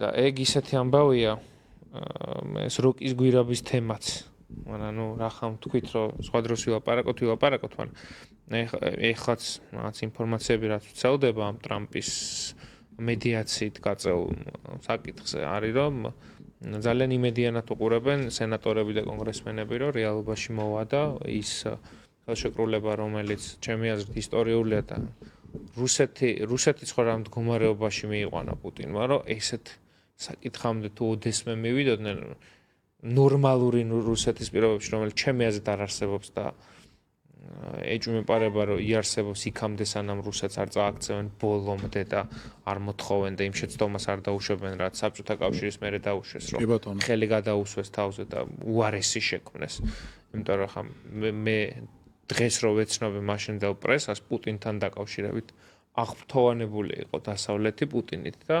დღეს რაც ცხადზე უცხად ესეა და იმის გენერალური რეპეტიცია რაც 2014-ში და 2022-ში მოხდა მანამდე საქართველოში იყო ჩატარებული ესეც უკვე ფაქტობრივი მაგასაც რო თავი დააონებოთ ლევან ნახე პუტინი მოსვლის თანავე ჯერ როგორ მოდის ხელისუფლებაში მოდის იმით რომ აფეთქებს შენობებს მოსკოვში ვოლგოდონსკსა და ბუინაკში და მე ანუ სხვერპლად წირავს მშვიდობიან მოსახლეობას, რომ ეს დააბრალოს ჩეჩნებს და მე ამ საბაბით შევიდეს ჩეჩნეთში და დაიწყოს ომი, რომლის გავსიც ევროპის კონტინენტზე მეორე მსოფლიო ომის მერე არ ყოფილა. ანუ მიაყენა ტანკები შეიარაღება და მიწასთან გაასწორა გროზნო. 250,000 კაცი მოკლა იმ ომში. დაიწყო ამით. მერე იყო ბესლანი, იყო ნორდოსტი, როდესაც საკუთარი მოსახლეობა გაწირა, ისე რომ აი არ დაუხამხამებია თვალი. და ამ ყველაფერს დასავლეთი არ იმჩნევდა. და იძახდა რომ პუტინი კაცური კაცია, თვალებში ჩავხედე და რა თქვა, რა დავინახეო ბუშმა. Decent man. ხო, და ასე შემდეგ. ანუ ყველაფერს პატიობდნენ წლების განმავლობაში. მერე იყო სახელმწიფო ტერორიზმი ყატარში ააფეთქეს მამაშვილი იანდარბიევები ესენი იყვნენ ჩეჩენი მოღვაწე იანდარბიევი და მისი შვილი ააფეთქეს მანქანის ქვეშ დამონტაჟებული ბომბით ეს ბომბი რუსებმა იქ ჩაიტანეს დიპლომატიური პოსტით და ორმა რუსმა ეგრეთ წოდებულმა დიპლომატმა დაუმონტაჟა ეს ბომბი და მამა გარდაიცვალა შვილი მე მგონი გადარჩა ეხლა რა მოხდა ამის მერე გამოიძიეს ყატარის ხელისუფლების წარმომადგენლებმა ეს დანაშაული ტერორიზმში ორი ბრალდებული დააკავეს ბუნებრივია ბრალი წარუდგინეს და ამ დროს რუსეთი ძევლად იყვანს ყატარის ჭიდაობის ნაკრების ყველა წევრს რომელიც შემთხვევით იმ დროს იმყოფება მოსკოვში და მე ცვლიან ერთმანეთში ეს ყველაფერი ხდება ომამდე საქართველოში შემოჭრამდე და ამას დასავლეთი არ იმჩნევს 2008-დან 14-მდეც რო არაფერს არის. ანუ მაგას ვამბობ, სინამდვილეში ჩვენ ისე ვონდან 2008-ში არ უნდა ყოფილიყო ეს არანაირი სიურპრიზი, რომ ვაიმე პუტინმა რა გაბედა. სიურპრიზი მხოლოდ იმ ნაწილში იყო, რომ ავღანეთში შესვლის მერე საბჭოთა კავშირს ანუ რუსეთს ამ შემთხვევაში არ ქონდა ოფიციალურად გადალახული სხვა ქვეყნის საზღვარი, ოფიციალურად ვამბობ და ყოველთვის პროქსი ომებით ტომობდა. ხო, იცი როგორც ჩვენთან, მაგალითად, ანუ მე კი არა ვარ აფხაზი სეპარატისტები არიან, მე კი არა ვარ კოკოითია. მაგრამ ის რაც 2008-ში მოხდა, ერთადერთი სიურპრიზი მანდის იყო, რომ მიხვდა რომ კოკოითით ვეღარ გაკაჩავდა და თვითონ ოფიციალურად ჩაერთო ამ ომში და თვითონ აიღო, ასე ვთქვათ, მართვის სადავეები, ვინაიდან აი კოკოითის დონეზე ვერ გადაწყვიტა ის ამოცანა, რომელიც მას ჰქონდა. შესაბამისად, აქ ეხა ჩვენ მეგობრებსაც როცა საჭიროა და როგორც საჭიროა, უნდა ველაპარაკოთ ხოლმე, იმიტომ რომ ჩვენ ამის ფასი გადავიხადეთ 2008-ის მერეც ვიხდიდით და ლამის დღევანდლამდე ვიხდიდით, ხო, ეხა და გუშინლამდე როცა გვეუბნებოდნენ რომ არა ბატონო რუსეთს კაცი არ არის ბიძინა არამედ მათი ინტერესები ემთხვევა. ანუ უბრალოდ ცოტა ავტორიტარული ზამაშკები აქვს, მაგრამ თავის კაცია. ხო, თავის სხვა შორის ეგ არის ერთ-ერთი ახალი და ძალიან მნიშვნელოვანი ხოცური პროპაგანდისტული გზავნილი, რომელსაც ხა ძალიან აქტიურად ატრიალებენ, რომ კი ბიძინა ცოტა უჭერს, რა ქვია, წაიპრო რუსებს, მაგრამ თავის კაცი არის, ეხლა ესე აწყობს. თორე ბიძინა არ არის ეგრე სინამდვილეში მაგაშია საქმე რომ შენ ხო იკითხე რომ რატო აკეთებენ ასე და ის იმიტომ რომ აღარა აქვს დავალებას ასრულებს პირდაპირ დავალება ანუ პირდაპირ მე ასე მგონია რომ საერთოდ მიდის 13 წელი დაგვსვი ხელისუფლებაში და ახლა უნდა ჩააბარო რა გამოცდა რა და მათი გამოცდა არის ამ ქვეყნის შაბარება და სუბაოს ვერ გაუშვებ ამ შანსელთან აი ამ ომის ნარატივთან დაკავშირებით რა მე მესმის რომ ახლა აბაომი გინდა არის რაღაცა სამსიტყვიანი პროპაგანდისტული მნიშვნელოვანი მესიჯი, რომელმაც ჩემი აზრით არჩევნებში ძალიან ბევრი ადამიანი გააბრუა და ქართულ ოცნებაზე მიაცემინა ხმა და ისიც მესმის, რომ ამაზე რაღაცა ეგეთივე ორსიტყვიანი პასუხი არ არსებობს პოლიტექნოლოგიურად, მაგრამ აი ამ პროპაგანდის საწინააღმდეგოდ შენ თავარი რას გამოიყენებდი? აი პოლიტიკური პარტიის წარმომადგენელი რო იყო ან რაღაცა ადამიანი, რომლის მისამართითაც ისვრიან ამ ბრალდებას, ხო, რომ აი შენ გინდა ომი. აი როგორ აი გარდა იმისა, რომ ხა თავის მართლების რეჟიმში არ უნდა გადახვიდე და არ უნდა დაიწყო, რომ მე მინდა ომი და რაღაცა ის კი აი წყობრი პროპაგანდა, რომელიც აქვს, ამის საწინააღმდეგო გზავნილი შენი აზრით რა შეიძლება იყოს ეფექტური. ხო, ეხლა მაგ პროპაგანდა რაზე იყო წყობილი ერთი მხრივ, აი ეხლა ომი საქართველოს დაიწყო, არის პირდაპირ მასში ამასთან, ანუ იმიტომაც ამბობ რომ საქართველოს დაიწყო, რომ აი ჩვენ ვარ ვიყოთ ხელისუფლებაში, საქართველოს ეხაც ომში იქნებოდა ჩართული. და ეს ეხლა მესიჯი იმ ხალხზე, რომელსაც მაინც და მაინც მორალური საფუძველი მაინც და მაინც მყარი არ აქვს და ვაჟკაცობაზე, სამშობლოს სიყვარულზე, პატრიოტიზმზე ბევრი არაფერი გაუგია, მუშაობს რა და ხა იმუშავებს კიდეც ძნელია მას რამე დაუპირისპირო. ყველაზე ეფექტური მისი ნაღმდი იქნება ის, რომ იქნება თუ ომი დამთავრდა. და მე მგონი ნელ-ნელა აქეთკენ მივიდა. როგორც ომი დამთავრდება, ეს ისევ გადავლენ იმაზე, რომ გაგათხოვებენ. ეხლა თუ ნახეთ, ახლა ხო ორი პროპაგანდისტული მესიჯია რა, ერთი არის რომ რა ქვია, ომს დაგბომბავენ და მეორე რომ გაგათხოვებენ. კაცებს გაგათხოვებენ, ანუ ქორწილის დროს დაგბომბავენ კაცს. ხო და ერთთან ის როგორ არის რომ აი ომში გითხრევენ, ანუ თან რუსეთის წინააღმდეგ ომში მიგათხრევენ და თან გათხოვებენ. აი ხო ანუ თუ გათხოვებენ, მაშინ ეხლა თლათ ომში წამსული კაც არ გავხარ, ხო? თუ ომში მიდიხარ და ეგეთ კაცი ხარ, ვაჟკაცი ხარ, მაშინ რაღაცნაირად გათხოვებენ. ხო და მე მოუწევთ ისა მთლიანად გათხოვებაზე გადასვლა. რომ აი ხა გაგათხოვებენ. ხო და ნუ ეხლა იმას რა ქვია, ომში გითხრევენ, ის არის რა, ეხლა ხალხი ხედავს რა ამ დაბომბილ ქალაქებს და მართლა ხო რომ ადამიანს საქართველოს ომში ხო, მაგრამ ეს გათხოვებენ არის იდიოტური მესიჯი რა. ნუ კი მაგას ეყოლება რა ქვია ეს ხალხი სადაც მიმყიდველი, მაგრამ ალბათ ბევრად ნაკლები ვიდრე რაც ქონდა 19% ჯერა ომის ნარატივის და მე მგონი 17 ჯერა ამ რომ LGBT ამბავს გახვევენ თავს. მაინც ბევრია. ნუ ხა 17% ეს არის რა ქვია 83 ხوار ჯერა რა. ხო და არა მე მის მქონდა რომ მე შემოწდები, მაგრამ რომ გათხოვებენ არის. ბევრად პროფესიონალური მესიჯი. მე მგონი ზოგადად ჩვენ უნდა გადავიდეთ პროაქტიულ ქმედებაზე, ან შენ თქვი რომ რა უნდა უპასუხო, როგორც წესი ხა პროპაგანდისტული მესიჯის პასუხი ძალიან რთულია ან შეუძლებელია. ამოცანა არის რომ შეუძლებელი. ანუ შეუძლებელი რას გვიცხობ, იცი რომ მაინც იმის ტერიტორიაზე ხარ, ანუ იმან რაღაც თემა შემოაგდო და შენ იმ თემის გარშემო მოტრიალებ. ხო და იმის თემის გარშემო კი არ თუ მაინდა მაინც იტყვი, რა ვიცი, პარალელი გაავლე რა, ანუ საბჭოთა კავშირი, რომელიც იყო მსოფლიოში ერთ-ერთი ყველაზე საძულველი ქვეყანა, ყველაზე აგრესიული ქვეყანა, საქართველოს დამპყრობელი ქვეყანა, თავის საერთაშორისო პიარს აგებდა მშვიდობაზე.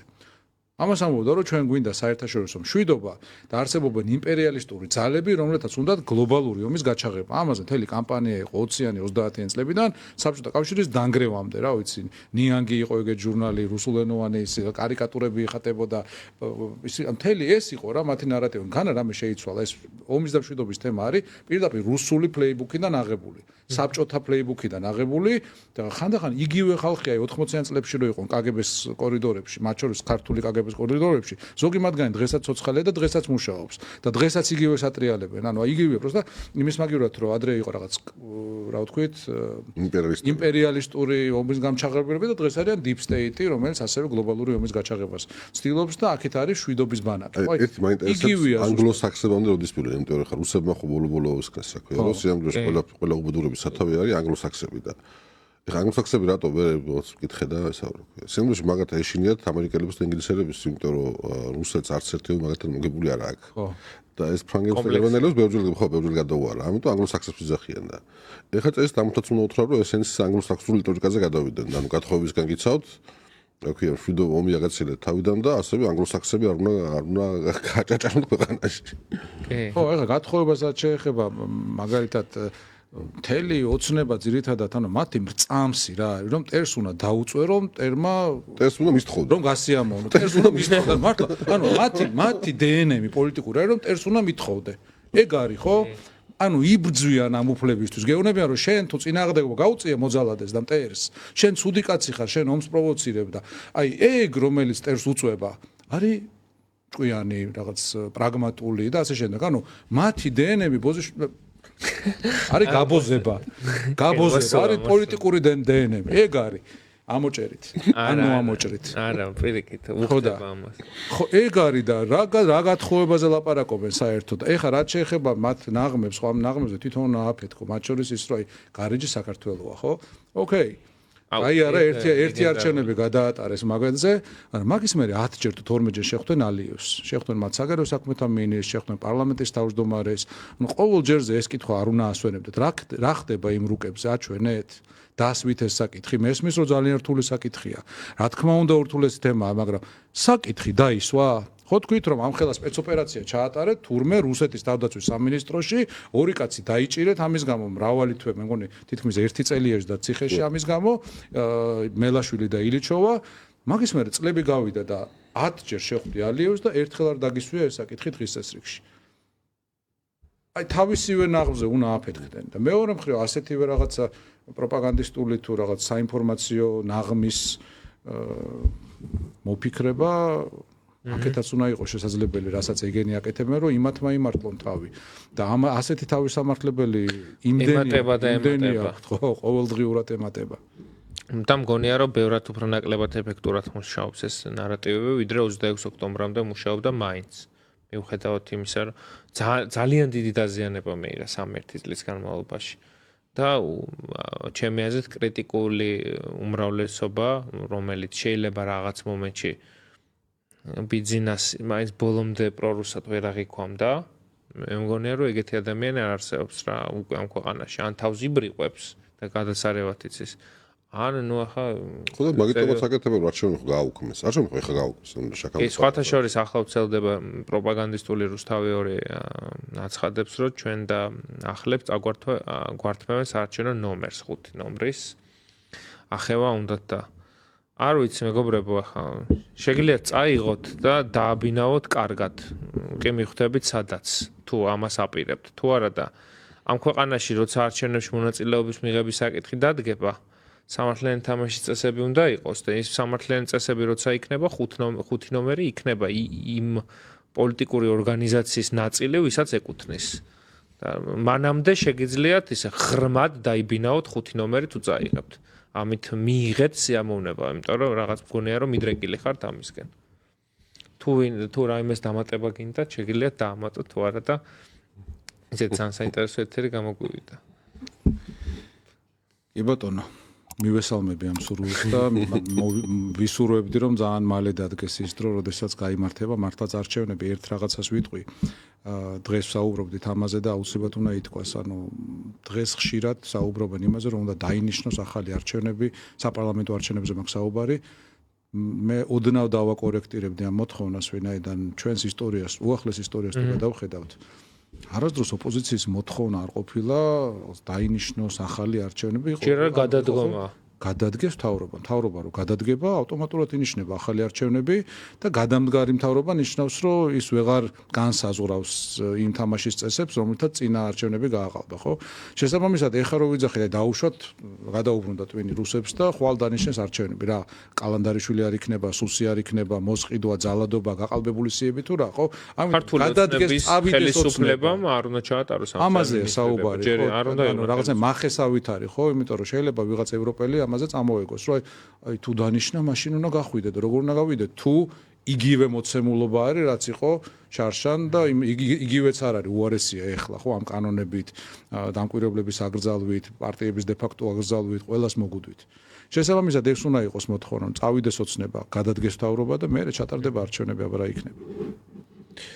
ჩატარამის დამატება. არა, მე მგონი დიდი მადლობა სტუმრობისთვის, ძალიან საინტერესო საუბარი გამოგვივიდა. ხვალაც საღამოს იქნება პოზიციის ლაივი. დიდი მადლობა რომ გვიყურებდით. ვიყოთ მხნედ, ომახიანად. მე მგონია რომ არავითარი უკან დახევის საშუალება ჩვენ არ გვაქვს, აქეთ უნდა ეშინოდეთ ჩვენი, აქეთ უნდა უფრთხოდნენ ჩვენთან დატაკებას და მე მაინც მგონია რომ მხოლოდ და მხოლოდ უკვე თვეების ამბავი არის ქართული ოცნების ხელისუფლებიდან გასტუმრება და საერთაშორისო და საშინაო კონტექსტი ერთმანეთს უნდა უწყობდეს ფეხს, იმიტომ რომ გარეთ ძალიან სწრაფად ვითარდება მოვლენები საჩვენოდ. დიდი მადლობა კიდევ ერთხელ რომ გვიყურებდით, მშვიდობიან საღამოს გისურვებთ.